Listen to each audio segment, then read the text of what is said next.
Hey guys, Mark Osborne, g'day. Stuart, hello, I haven't watched your video yet. Mark Shed Talk, hello. Bill, g'day.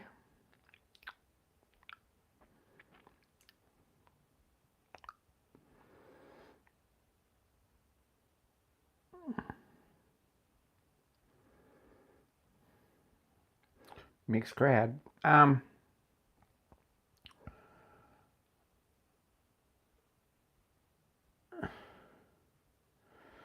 The preview pick, SA, I'm not sure about that.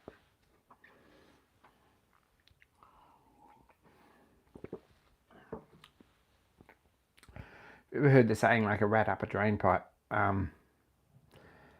Was nothing like that. Gosh, I'm sore. Look, sorry guys, I'm sore. I had a big weekend and I'm feeling it, and it's a bit unusual for me. I must be getting old or something. It's been one of those weekends.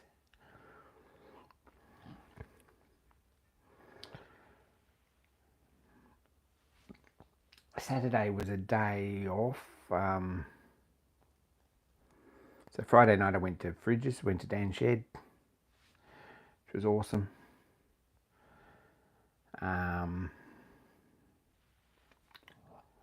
Saturday we went and helped some friends with the boiler, which we'd promised to do, and knock some tubes out. Knocked most of the tubes out actually. I think there's about 9 left in it. And they might get them themselves now they've got the technique down, or then we might have to go and give them another hand, but it's sort of pretty hard work. So we got about 42, 45 out of 54, something like that, out of it. Probably, yeah, 45 out of 54. About 9 left before we run out of daylight. That was a fairly big day. They put on lunch and everything, so it was really nice actually. But we got that done. I was a bit sore. We went back to Fridges for the night, and I had an early night. You probably did too, I don't know. And then Sunday morning we got up and we framed up the door of the shed and put some tin on it. So that was the way Saturday and Sunday. I don't know about Dan, but I'm feeling pretty sore. Sort of getting around like a crayfish with cramp, which is not good. Tea and biscuits, new logo, looks awesome. A little bit keen to have a bit more of a look at that. So yeah, the boiler tube day, and then the fabrication and tin day was stinking hot Sunday. Stinker at Grafton on Sunday, like really hot. And we got the door swinging nicely with decent hinges and decent latches. A really good job actually. It's probably the best. I don't want to throw too much mud at Fridge, but it's probably the best swinging gate or entranceway or doorway or anything else on his property.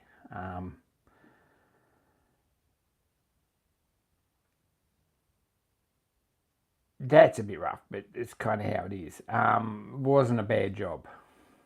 You got it sorted and it worked well. And it's not a bad job. And we've got a decent one end of the shed sort of lock up, except for a gap at the top where there's still 5 short sheets of tin that need cut into length and angle and screwing on. So that was a pretty good effort. We compensated for sag and everything just nicely, and everything just seemed to fit beautifully, and it all class, and it drilled a 14mm hole probably for a 12mm pin for the clasp, and I think they lined up. So whether they still line up in a month, that'd be another thing, but I think they might. So pretty happy to have that done. It's a good job. Monday I sort of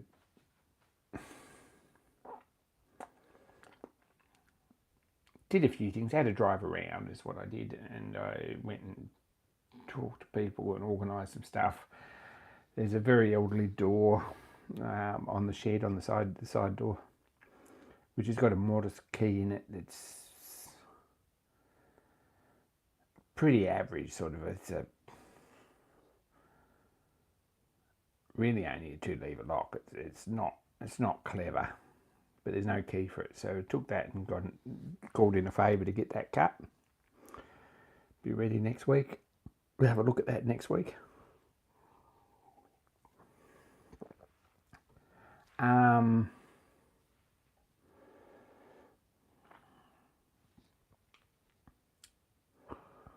That was one of the jobs.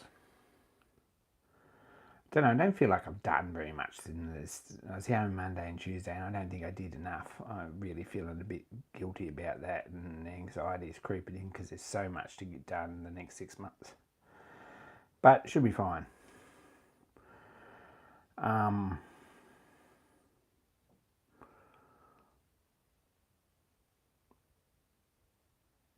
Should be good.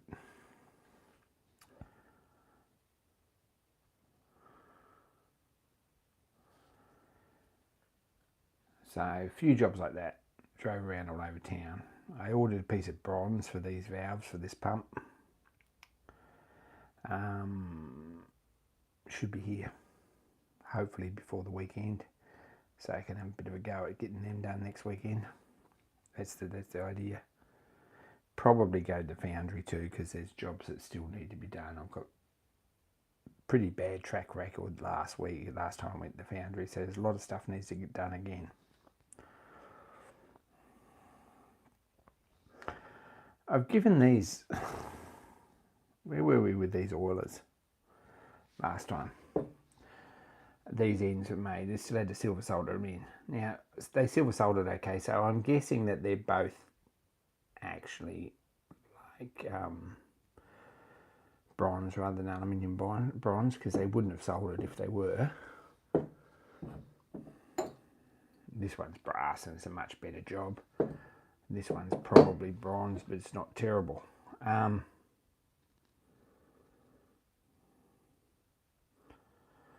So I've given these a bit of a polish up, but they're a bit pink since they've been hot. I haven't cooked too much of the zinc out of it, I hope. Don't know, they are a bit pink. But I think it'll polish up. I think it'll polish out of it. It's certainly... Anyway, they were yellow before. So to get in and cut these and polish them. Made new tubes.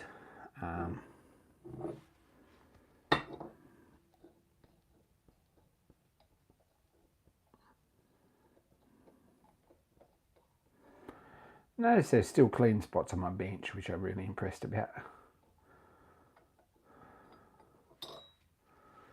So these are threaded inside, and they've got decent pieces in there. They need a bit of a clean up still, a little wire wheel or wire brush or something in there, or something to give them a scrub up.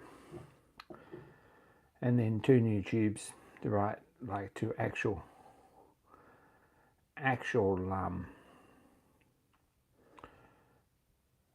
original specs, drawing specs, so they go in there, screw in.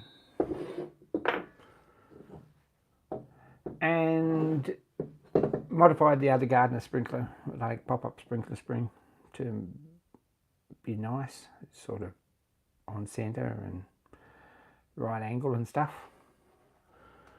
So I did that. Went and saw a mate and borrowed a bit of brass so I can do that. So need to machine them down to the same diameter as that hex and put the hex on them and then thread them, which means I've got to do something with the thread cutting arrangement on the lathe. It's something that needs to be sorted out pretty quick. Whether it's just temporary to do jobs like this, I've got to do this. Get a few of these little jobs done. That's done. Anyway, these will be really good. We've got a plunger and a spring. This is a spring, and they've got a plunger that looks something like this. Just goes on top. and you can just hit them with the oil can and squirt oil down in beside there and let it pop back up, and you've got something that doesn't splash and something you're not going to lose the top off, because that's the problem with these. This was all very ordinary on the bottom, so I machined it out and put proper decent bottoms in them, which are the right diameter to locate the spring and all that stuff. The spring, if you have a look, sits over the top of that with a tube up through the middle, and the cap holds that down in place with the lid on it. So that's coming up all right. I'm pretty happy with them. Be very, very nice.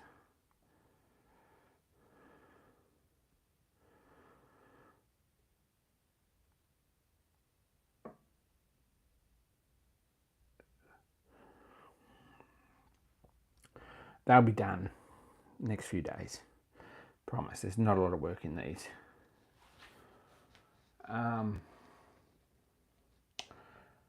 The biggest deal of the whole lot is getting the thread cutting equipment sorted,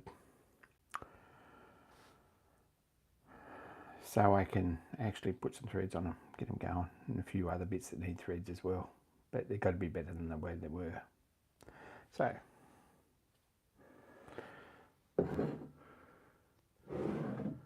that's screw this back in, probably, sort of. I think I don't know, whether put thread tape on the bottom of these or some pipe sealant or what. I think if you were careful and wrap some thread tape around it, might be the best and the most sort of vibration resistant. If anyone's got thoughts about that, that'd be great.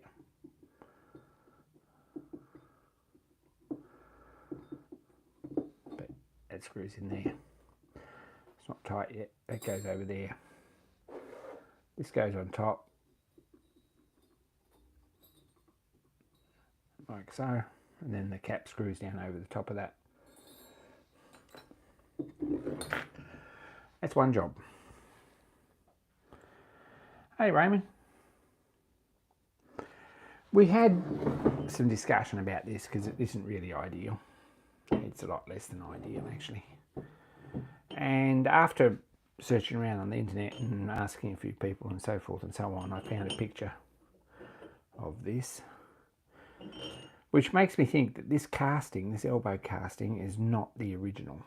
I reckon it's been cast by someone who restored the roller.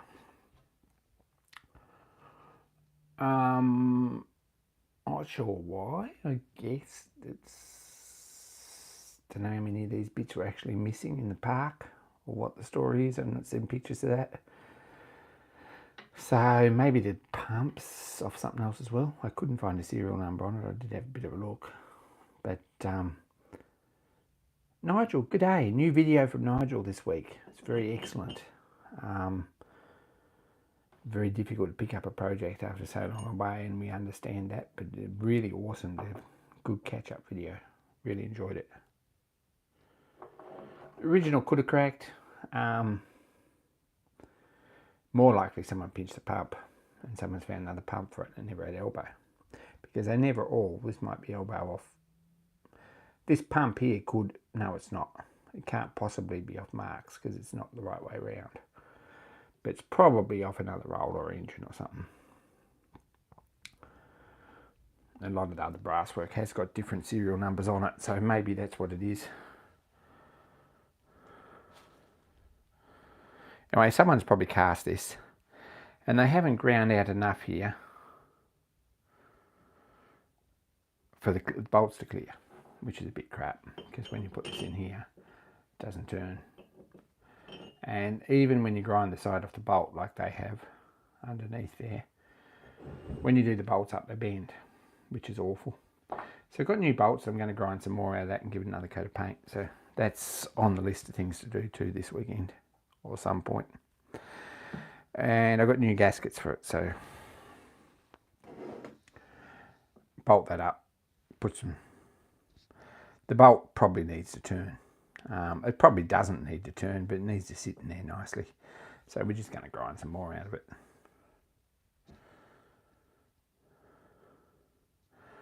So that's where we're at. It's the elbow.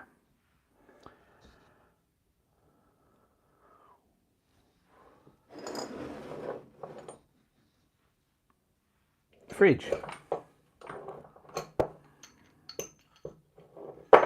Taken all this apart and cleaned it up because this had a lot of rotten old graphite string in it, which is all right, except it's squashed in so tight and split and cut so many times that the longest bit of graphite string that was actually on here was about that long. You know how it is. Obviously it had been overlapped, and when it put together, this chopped it in half and all that. So I dug it all out. It's pretty ugly. So I'm going to have to go and find some packing for this, which goes in that groove there, like so. And then this, which is the bypass valve, which for those of us who are not steam engine people, this valve switches the water from pumping through to the boiler, high pressure, back through to pumping back through to the tank. I didn't go and see haulers. I've been at work all day, so it'll happen at some point. I'll have a look at their website and order something or get something. So basically that goes in there with the packing in between. That fits in there, and then this nut, all of which needs to be polished or something, screws down and screw the packing down in place so this works, and so that it stays where it's meant to be. So that's the job. Went across to the gas fitting place, which annoys me because I forgot to get an elbow for this, because they'll have a big selection. They probably even got a tap with a bend in the end of it, so a little bit annoyed about that.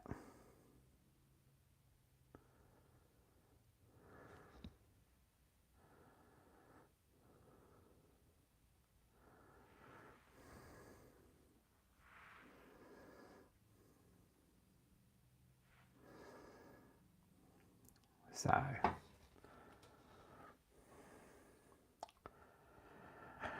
hopefully with some valves and this back together, this should be ready to go. I would really like to true up this flange, or the flange that goes bolts on this one, because it's just a bit of square flat and it looks ugly and sticks out and rips your trousers and you get caught on it.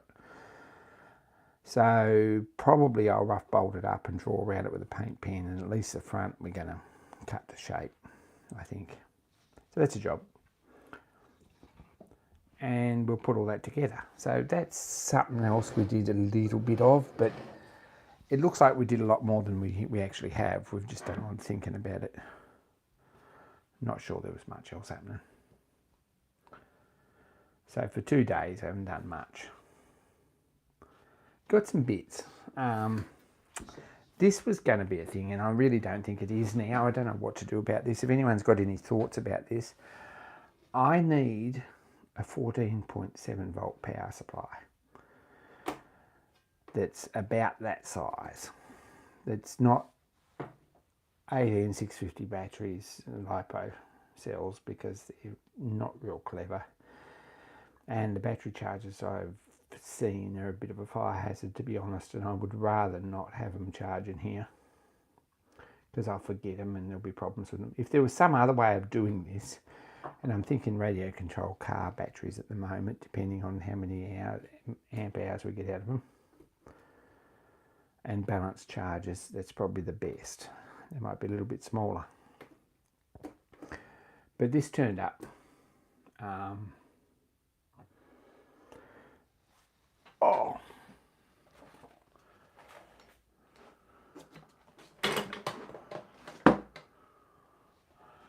and I've done a little bit of research on this. I probably showed you this. Did I show you this last week? I don't know. Probably did. So I've got boards, which are a buck conversion board.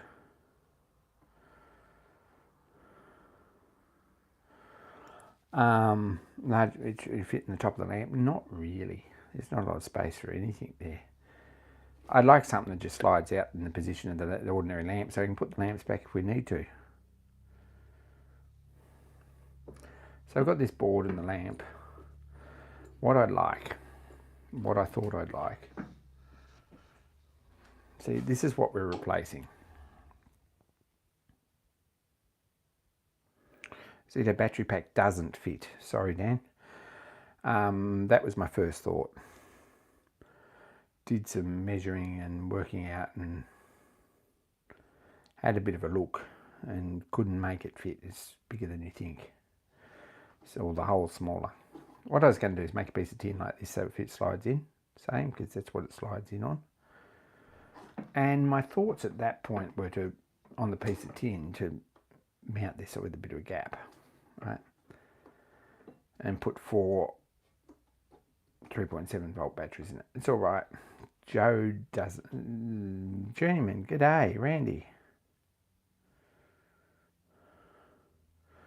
Send me a link if you can see him. Dan, that'd be appreciated. I'd really like some feedback on this. To my mind, that's probably the best thing. But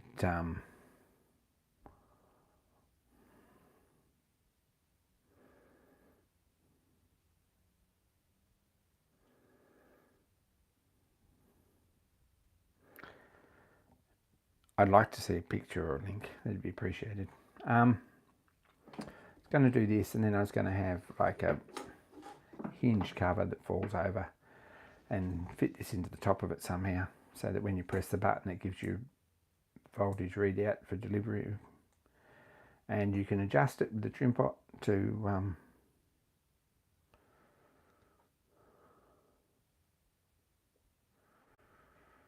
tea and biscuits. We'll talk about that because I'm listening.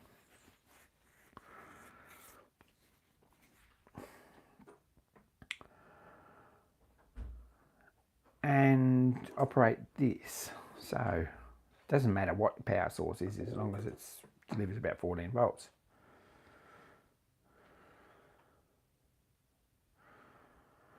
So still thinking about that.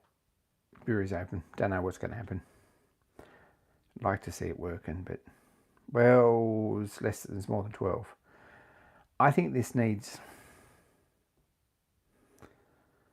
input range on the board. I think is about 20 volts. It's not written on the board, but I could look it up.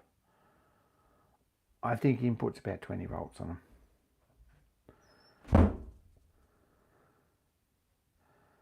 And output's somewhere there. So I've worked out on this bulb, if I can adjust this back to about 10 volts, right?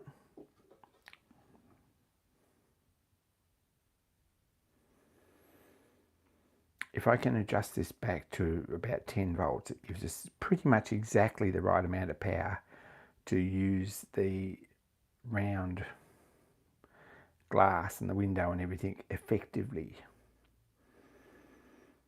Right, it's not pointing the beam, it's too focused, and it's using the most of the available light, and that seems to be the sweet point. Right.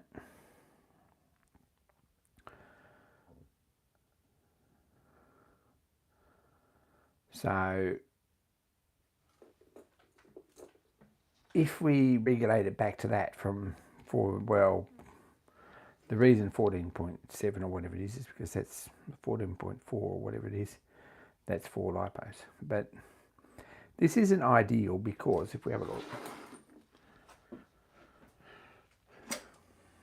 while we're looking at it, right, this is the lamp.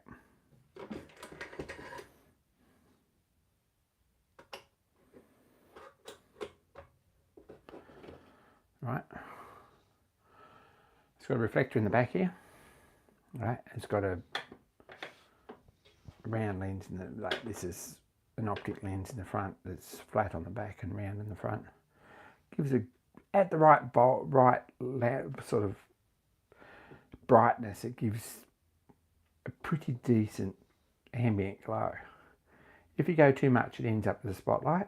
If you go not enough, it sort of lights the window up. That's about it. So about 10 volts what we want. So nominal voltage is, if we drop something down from about 14, we'll get a lot better life out of it. That's what I'm thinking. And it'll keep that constant brightness without fading off with that board for quite a bit longer. Anyway, that's the thought process. This slides in here, and this is great, except this sooty, miserable, awful. They go out in the bumps, etc. Right? It's quite good. Slides in there, door shuts. Excellent. If we made a piece of tin that folded in there, I thought this would fit. See, it does fit nicely, reasonably well. It's tight. But it's not the best use of the thing too, and they're a bit tricky to get in and out. It is it's a tight fit. Something that's 85 by, or 80 by 80 millimeters by about 40 millimeters or 30 millimeters would be ideal. That's what we'd like. And between 14 and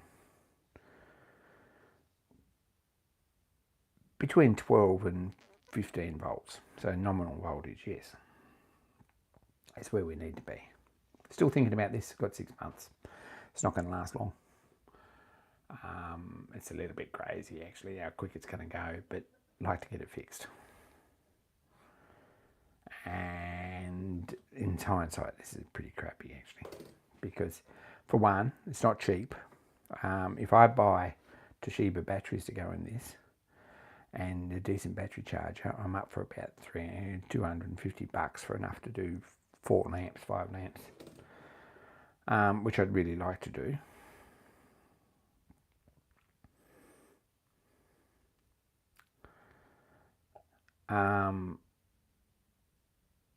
If there was a rechargeable battery unit that goes on a charger that I could 3D print a holder for or something, or make a tin holder or a tin frame for it to go in, I think that it would be much nicer. So have a think about that, guys. Really appreciate any feedback you can give me. I'd really like to see how that goes.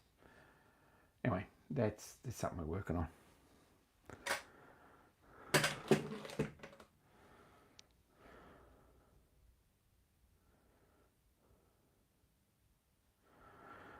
If you want fridge, I don't mind making the housing and everything and getting it looking nice. What I'd like is something that's as portable and as easy as that, with a switch on it that lights up and works. If we need to, or if we want to, we could run these.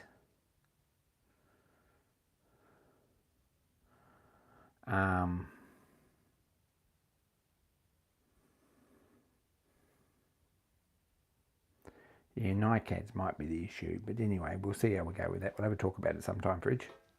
But yes, thank you, and I will keep that in mind. I'd like to be able to run that in there, or I'd like to be able to run the electrical one in, one or the other, which means that you can't really make a battery pack that's permanent in here, because that's going to get too hot. You're going to end up with a fire. RC car packs are probably the answer. You know the guy about that. I've got a balanced charger, so we can do all that, and you've got one, so we should be able to charge stuff up fairly quickly. Anyway, that's what I'm thinking. NiCads. If you've got someone who can do that, Dan, we might, or lipos, yes, we might actually talk about that. So this next time I come down, don't know when that's going to be. Might not be until the first week in February or something, but it might be before then. More energy for the space from lipo. That's right. Well, lipo seems to be probably the answer at this point, and I was nearly going to go with that.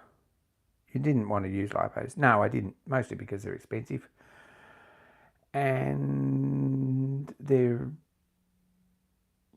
not as straightforward to charge.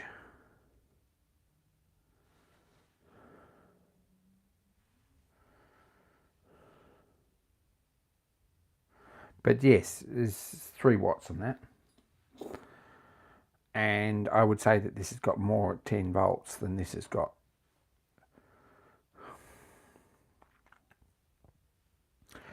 That's right, it's 3 watts. So,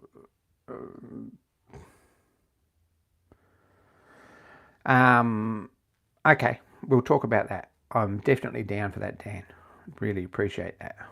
We'll talk about that. And if we can do something like that, I'll make up a housing to sit them in. I'd like a tin piece with a sort of a hinge on it so you can take the battery out to charge it or whatever, or swap the battery over. And the stuff shining through and a hinge on it and decent. Lipo's the ultimate. That might be the answer. Let's do it. Let's do it. I've got some here, but only 7.2 or something like that, 7.2 volt. And all the 14 volt ones I see are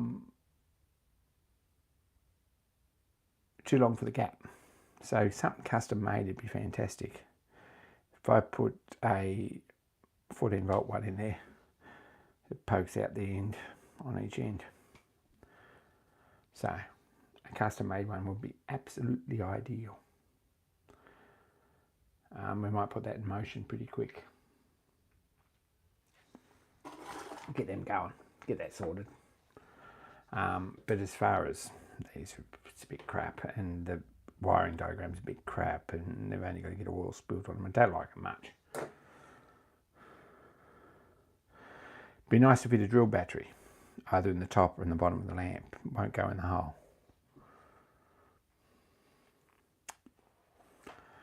I've got a list. You want to see my list? This is some of my list. Fridge. I've got this stuff, right, that needs to be laser cut. And bear with us, everyone. We need 2 bits of 250 by 250 by 12 for the saw bench boring system, like the line boring machine we're making. We need 2 900 by 380, roughly. I think it's 919 by 380 by 3 mil for the motion covers. We need some bits for the side of the steering worm case, because I'd like to get that fixed, because it's got holes you can poke your finger through it. It's a bit ordinary, and Mark said that if I cut a couple, sorry Mark, if we cut a couple, he'd weld one up for me, which would be fantastic, and he can have one for himself. So we do that. But down here it says mud hole doors for the Marshall. You can grind them up, or the other thing you could do is get a bit of cardboard or paper or something and draw around them, or make a gasket or something. Or we could do that next time we're down there, like something the right shape, and we could get them laser cut too, which would probably be easier than cutting them out with a grinder. Just saying. And just weld the insides of them. So we're nowhere near the minimum laser cut charge yet, that's all. So bear that in mind. I meant to ask William's old man, and I will. He's got a box full of rivets there. So we need some rivets for the boiler bands, which are put away actually. But yeah, I've got the bits cast and all the bands and everything ready to go.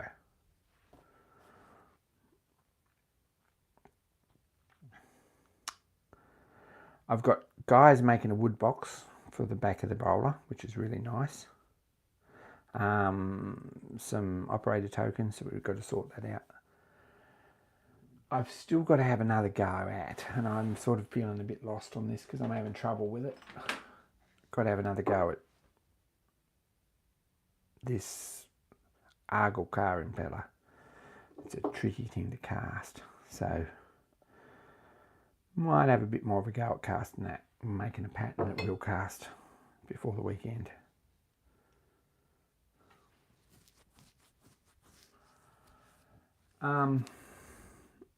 They're sort of the jobs on there. There's other things like there's rally banners, and there's yeah, this is just me messing around trying to work stuff out. I don't know. There'll be more go on this list, and I've got another list somewhere I'll probably add to this. But there's quite a lot of things to do in the next 6 months. And none of this so far covers the front end of the roller, which to my mind, if we're going to do a 40k road run, along $7,000 from home,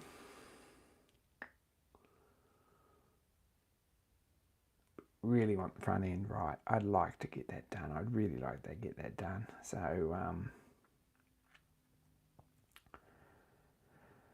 there's going to be a few days at the steam shed, not just the designated work and bee weekends. I mean, we can get some stuff done on the shed and stuff. We're going to have to put a few extra days in on that as well. So you might see a bit of me. And we'll try and get some stuff done, but it can't actually fall off, no, but it can get worse. I don't know if it's going to get worse, because I don't think it has got worse in the last 30 years.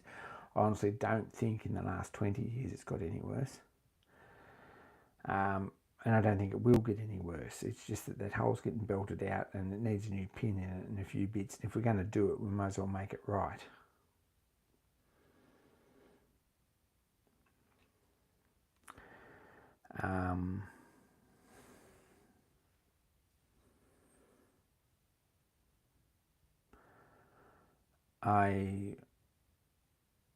I don't think it'll get worse. I don't think that it's... The pictures are on Facebook, I think, and I think they're probably on Discord too, if anyone wants to look. But the main pivot pin in the front rollers, is quite badly damaged, and it's because of bad repairs in the past more than because of any abuse it's really had. That would be awesome, Dan, if you can do that. Make a list of it, and I'll get the rest, because it's not a crazy expensive sort of a thing to get that up and running. We'll get that done. If we can get all the bits on it and get the shaft running backwards and forwards with the pulley on it, then it's easy to put a cutter in it and start cutting them and set it up. That's easy. Once it's all in place there, it's not going to take a big deal to bore it. If you've got a fair bit and 1/2 inch, that'd be great. I said 16 mil to hold it all in place, but it probably doesn't need to be that big. I don't know. No way, it probably does. While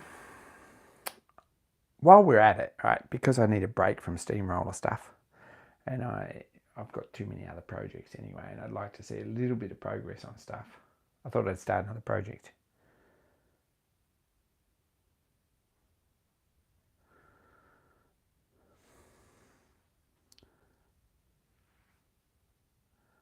No, I didn't. Just checking to see if anyone's still awake.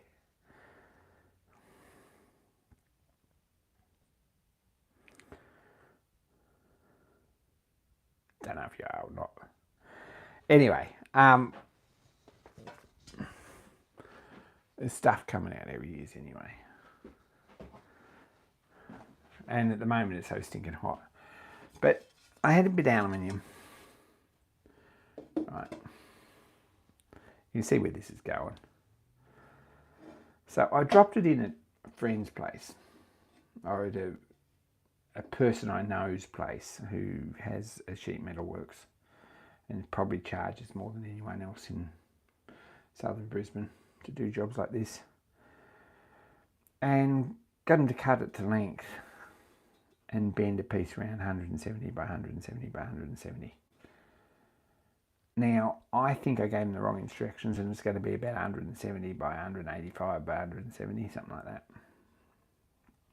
But it doesn't matter. What I'd like to do is make a casting to go on the top to give it a nice edge, something like this, right? A decent smooth edge around the top. And another casting at the bottom with a flange. And get them all TIG welded together, and probably put a Lorch badge or something in here. I don't know what to do here. Get the Lorch badge cast. Put it on. Paint this green with polished edges. sit that in there that tall and have it so that his fingers and things and bits and pieces that are flying around, dirt and stuff out of the belts. So that's not a huge job. The nut doesn't want to run the full length. No, that's very true. That's exactly right. I think we need 4 bits about 400 long, according to my drawing.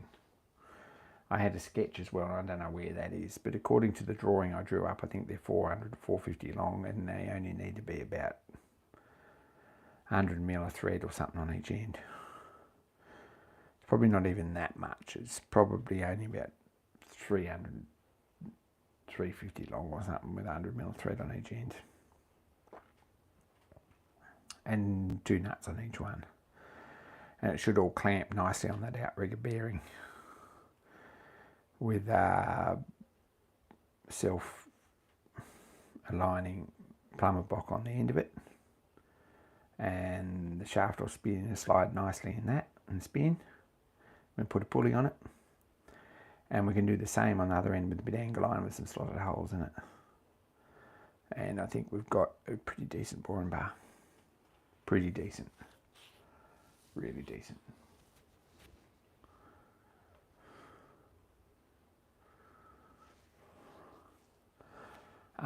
To be honest, we can weld a bit of square tube in between. It wouldn't matter.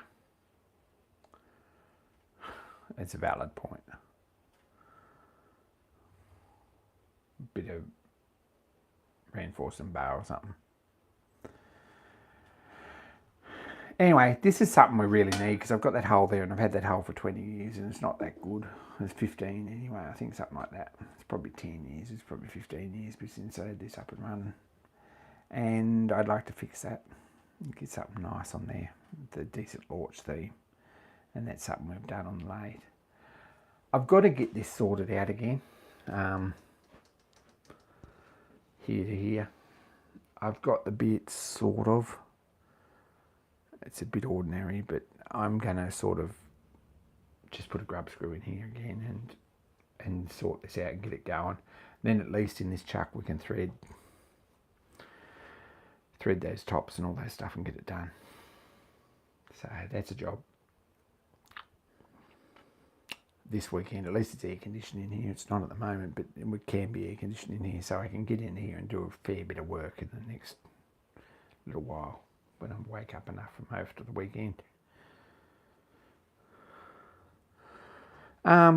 Ordered, I don't know if I showed anyone these. I think I got sidetracked last week and never.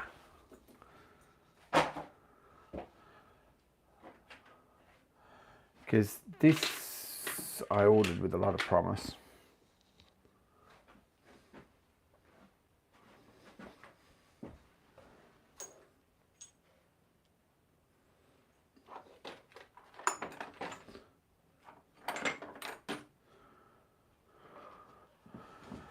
And very little actual achievement. So I've got a thread cutting tool, so I can actually cut some threads, which is really nice.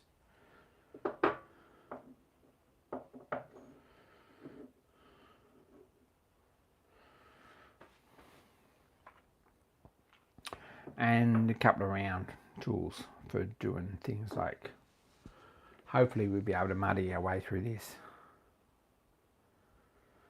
Make, see, this is a fun piece. It's one of those fun pieces. Hopefully, I don't know if this is going to work inside here, but we can make a form tool for that. I don't think it's going to work on the inside, but hopefully we should be able to get some sort of a coordinate system going and machine, work out the coordinates on the drawing and get there somewhere near so we can just file them to shape. I think that's the answer. So as soon as the material's here, we're going to mess around with them. This is sort of a similar sort of a thing. This is a much simpler, I think, sort of a shape. We're still going to need a form tool on the inside.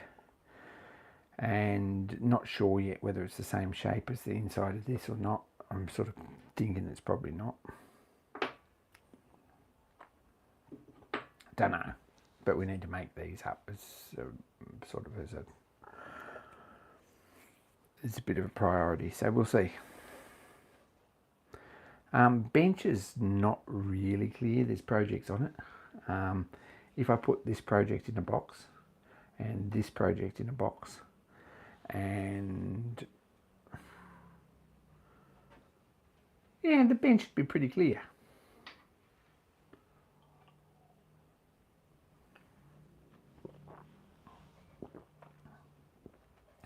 Right now it's not. So that's what we're looking at.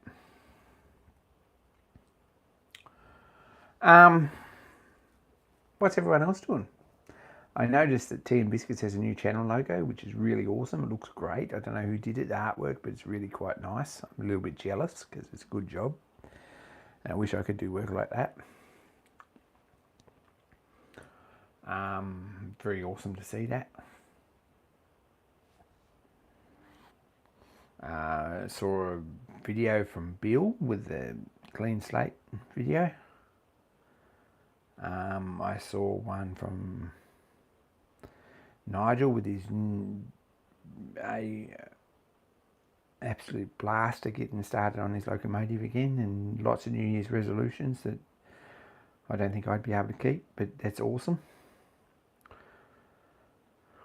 I think there was one from Stuart today, which I haven't actually got home and watched yet. I only got home at about 20 to 8 or something.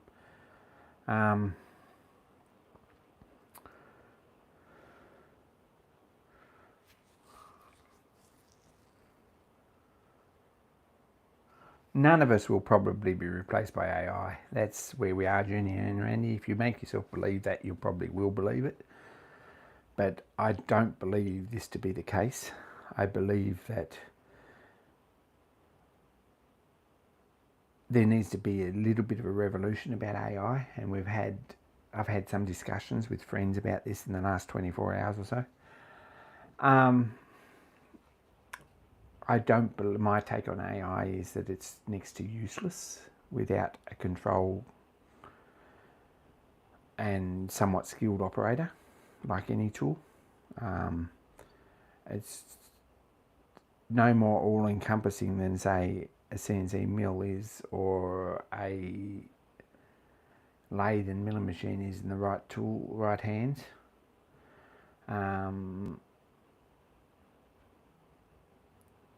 There are skills involved in using it, and there is a lot of AI out there that ignores that particular parameter, and it dribbles a lot of crap about nothing. That's where we're at, especially on some social media.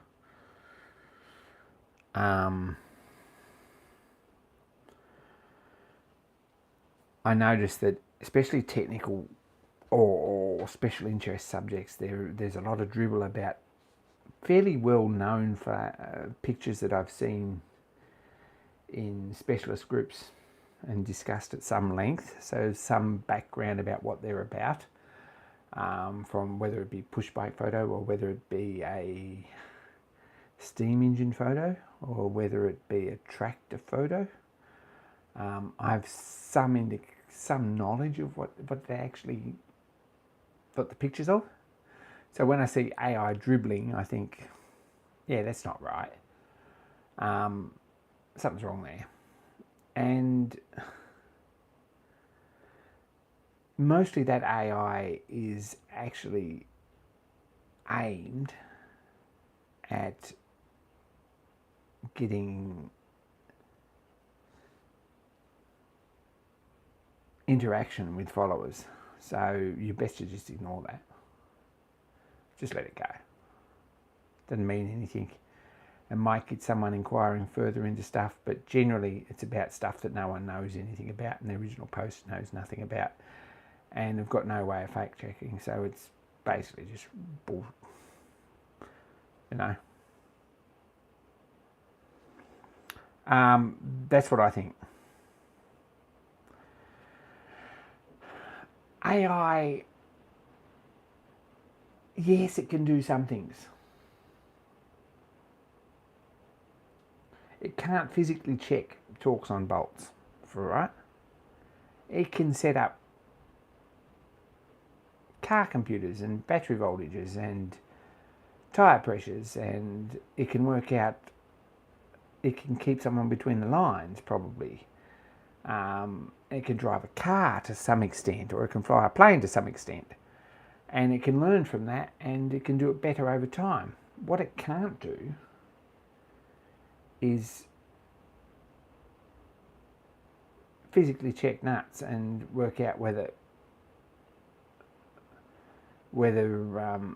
wire ties are corrected in the right place, or whether a certain issue that someone's having with a machine is enough to be a problem or not. Things like that. I think that AI will eventually crumble. I don't think that it's got the smarts enough. There will be some trades and some jobs that will restructure. There will be CEOs who believe that AI is the way of the future, and you can train it to subtract the most amount of money out of the least amount of people,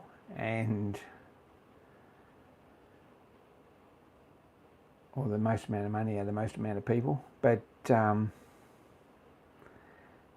humans have things in place, or methods in place of sorting them out too. So I don't think it's going to become an issue. It's going to become part of our lives, and it's going to become a useful part of our life, I hope. But at this point, it's not a useful part of my life. We have AI, and if I wanted to chase, for example, a watch movement or parts, or to find a part number for a certain part for a certain movement, and I asked AI, I would get the wrong results, because there just isn't the data out there in that particular field to make it reliable. I don't believe that there ever will be that data there, because it's too small a field. So I can't see that being useful in that application to the point that we can trust it, because if I've got a colleague who takes a picture of a movement and says, what's the part number for a setting lever for this watch movement, it will come up with a picture, and it will come up with a part number. Now, I don't even need to Google that part number often to say, yeah, that's not it, because that's not how the part numbering system works. Let's have a look at and see what that part actually is, but I bet it's not what it says it is. And usually you're right, or it's a different watch company, or it's a different movement, or something like that. So I can't see that ever being something we can trust. Looking things up in an old-fashioned book is going to be something that is always going to be a call for. If there is AI that can operate and do that, I believe that there's going to have to be trained operatives to actually get that information reliably from AI.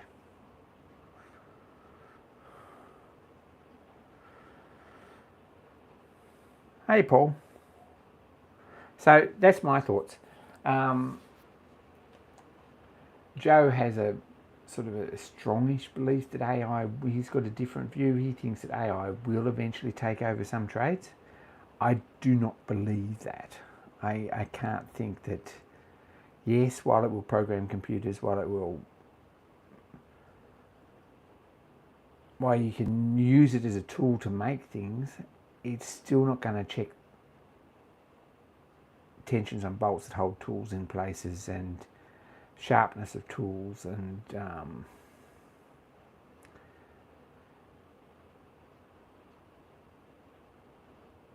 there are going to be things that it's not going to ever do. And if it does do it, it's way, way, way, way more cost than you're actually going to get out of it as an industry.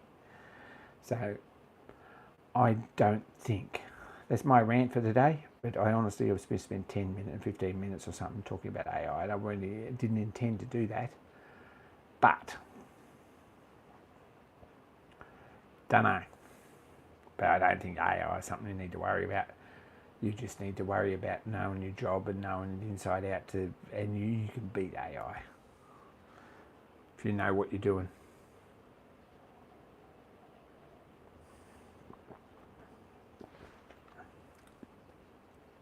Anyway, that's what I think.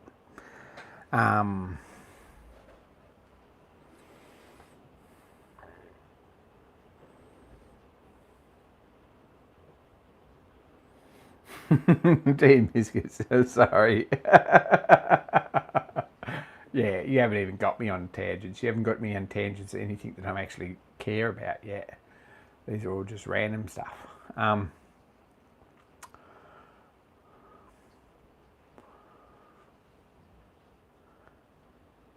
And even basic model stuff, it needs operators, even hobbyist gear. Standardization would help. The Russians tried that, and the Chinese are still trying it. The Russians decided that only anyone ever needed was one wristwatch. And everyone was entitled to one wristwatch under communism, so they gave everyone one watch. And as a consequence, we've got things that technology just sat still because, yes, it was standard, but yes, because everyone only had one watch, no one needed a quick set date because you never ever swapped it out for another one. So you didn't have to actually change the date when you put it back on because it stopped. So as a consequence, the industry is, through communism, has dropped way, way, way, way back. And while standardization isn't exactly communism, and there's a lot of standardization, which is really good, you imagine if everyone still had the British standards for wheel nut threads from 1955 on modern cars. Imagine what a headache that would be. Left-hand side was left-hand thread and the right-hand side was right-hand thread, and they were BSF, and they had different style wheel nuts, and they had to be a certain diameter, and that just wouldn't work. Hey, Peter.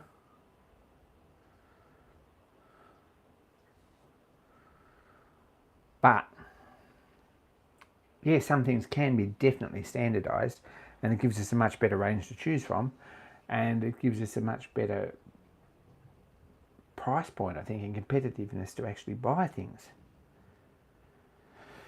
If everyone had a steamroller and they were all Fowler pattern, and you could buy stuff off the shelf, that'd be fantastic. Fridge and I were talking about this last week, that Land Rover, for example, is so standard that gearbox bearing kits right from start to finish are the same, and even though the gearbox has changed. So standardization is a good thing, absolutely, but everyone's got to be a little bit individual because not everyone's got the same needs.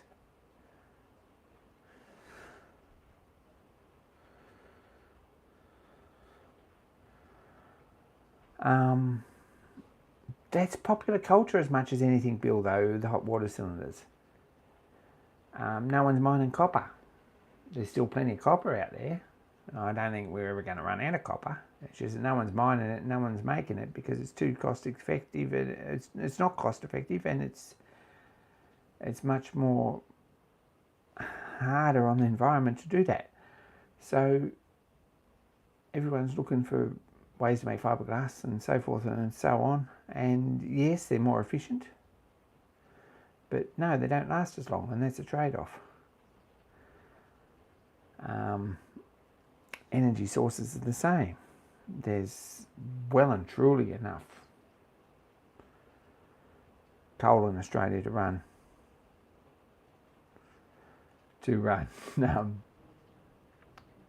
electricity for the next couple of thousand years in a couple of deposits. Is Southeast Victoria, East Coast Tasmania.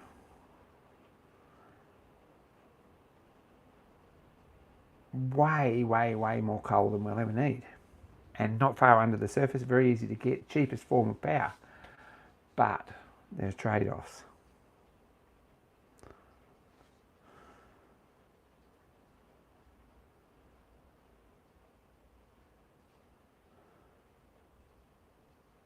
As for electric cars, if I wasn't driving the fridges backwards and forwards, I'd probably have a Tesla. That's where I'm at.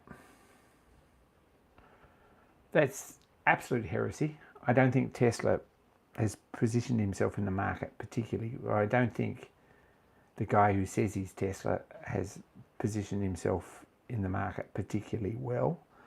I mean, yes, he might be God's gift to neurodivergence and so forth and so on, but I don't think he's positioned himself well in the market. I think he's alienated anyone who might actually buy his product, and he's got on side all the people who won't. So he's going to lose some shareholder dollars or some shares. I don't think they're going to be worth the same value in 5 years, and it's not because it's an inferior product like everyone says it is. It's not because it's something that the world doesn't need, because it's fantastic. And if you can get someone, if you're someone who works somewhere where they'll charge your car for nothing, that's definite perk in your salary if you can replace the thing every 5 years. And people are that altruistic and self-congratulatory that is enough to keep the electric car company in business, because it's fantastic. But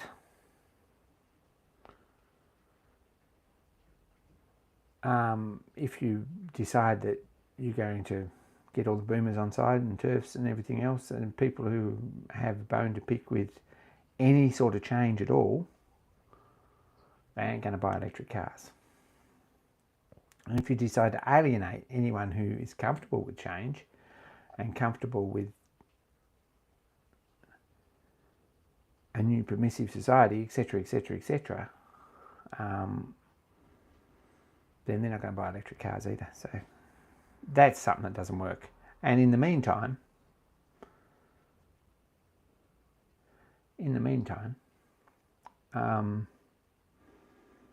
the Chinese take over the market, and the Japanese, same as always. So the market's there. They wouldn't be messing around trying to take over the market, trying to get a new hip look like Jaguar is as an electric vehicle manufacturer if there wasn't a market there. That's exactly right, Peter. I know people who work in government jobs and universities and things where electricity is free, and they can charge while they're at work.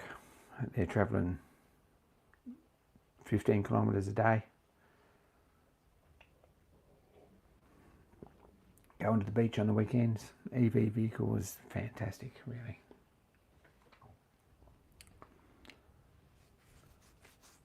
And you can get upset as you like about cadmium mining and lithium mining and EVs catching on fire and so forth and so on, the things that they actually do. But the realism is that there's a lot of electric vehicles in Australia, right? A lot of electric vehicles in Australia. There's not a lot of car fires in Australia, and the ones that I've seen caught on fire in this area, because this is Logan and it's not exactly, it's not the most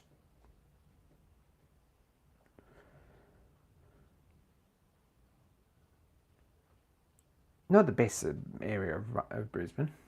If you see cars on fire here, it's because they've been stolen and burnt out. It's not because they're electric. And yes, occasionally you'll get a car catch on fire when you crash it.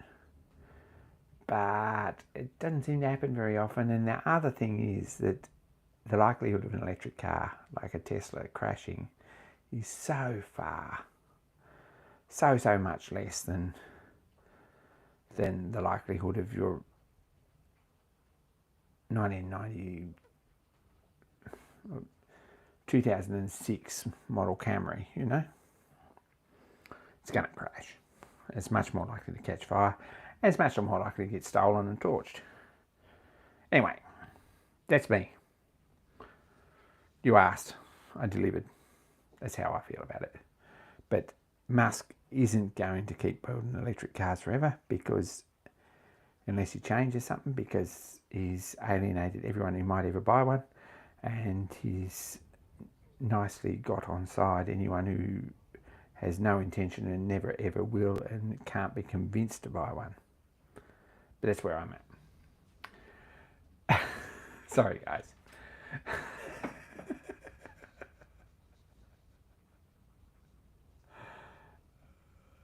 But invariably, the people I see around me who think Musk's amazing are not people who are going to buy an electric car.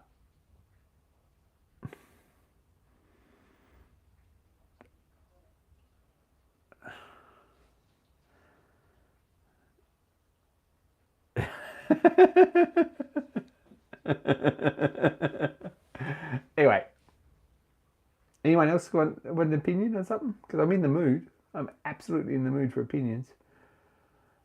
I've got them going down. You want to get me started on red tape in the steam industry? No, don't do that.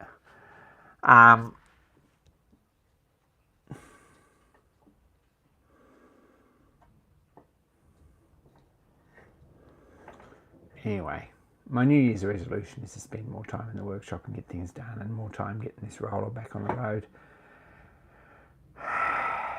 And maybe keeping a clean workbench. I don't know. It's impossible. But like Mark says, everyone needs a steamroller. It's one of those things. Or at least a portable engine, if not a stationary engine. And rest assured that if you do get one, we're very, very happy to come and give you a hand to take it apart so that you've got a project, because you might have forgot that you had a project until we do take it apart. Happy to do that.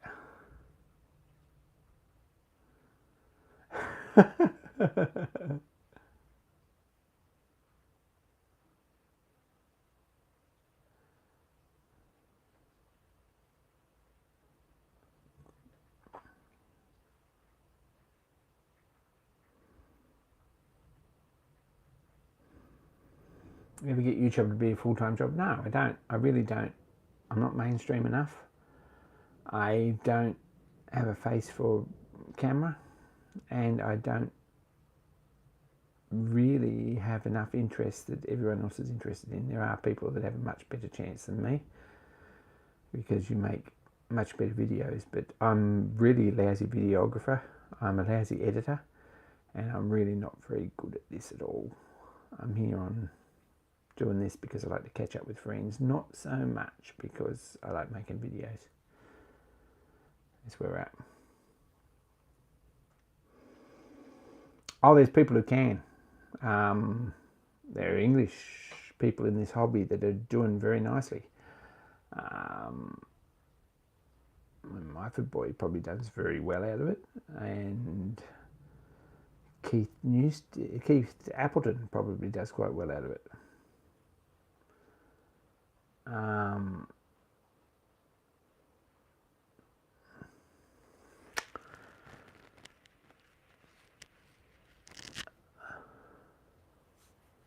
There's a couple of Steam guys that are Laurie's Mechanical Marvels. I'd say that he probably lives very comfortably on YouTube without doing too much else.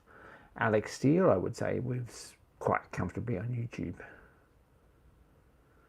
But yeah, there is no professionalism. So if you were expecting, if anyone who's watching this, the whole 13 people who have watched this, if you come into this thinking, let's have a look at a good professional live stream, you're in the wrong spot.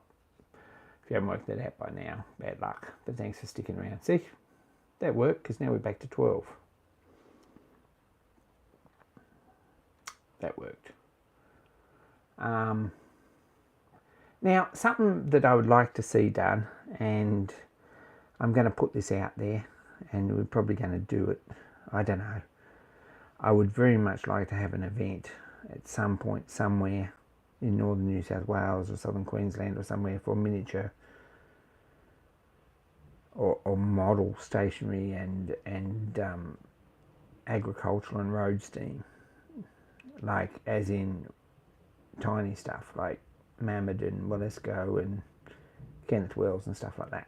I think that's probably something we could do and get together, because everywhere I go there's half a dozen models on a shelf and they don't seem to get any love, so it'd be very nice to bring them all together and steam them. Anyway, that's a different tangent completely.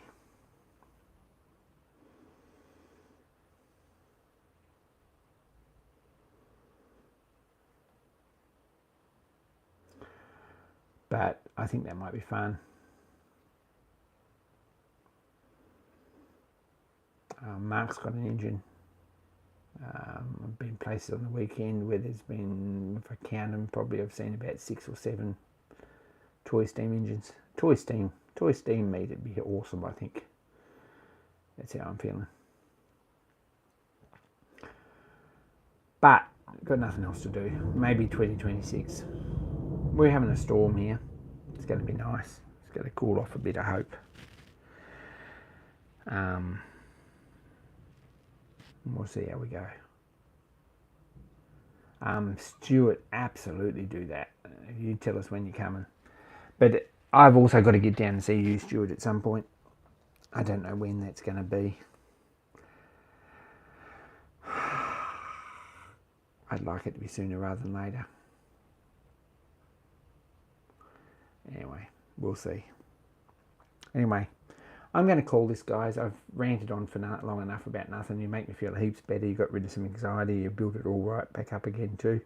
So I should be right for no more sleep and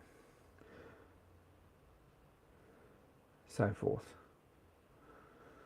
for another night. Hopefully it's a little bit cooler. Anyway, road trip, Stu, that'd be the plan. Good plan. That's where we're at. That's what's been happening. Probably this time next week you'll see a whole lot done, because this last weekend's really knocked me about because of the stinking heat and the 5-inch grinder inside a hole sort of a job. But anyway.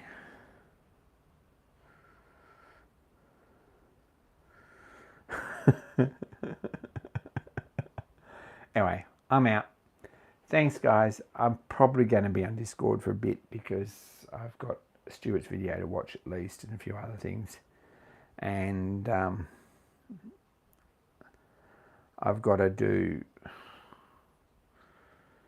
I've got some messages from Fridge to have a look at, and I've probably got some lists to make and stuff like that. So I'll be around for a little while. If anyone wants to chat, we'll be in Discord. But thanks, helps. Thanks for calling in. Good to see you all.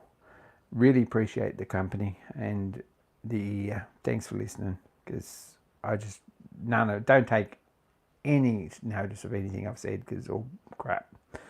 Anyway, I'm out, and we'll catch you sometime. Thanks.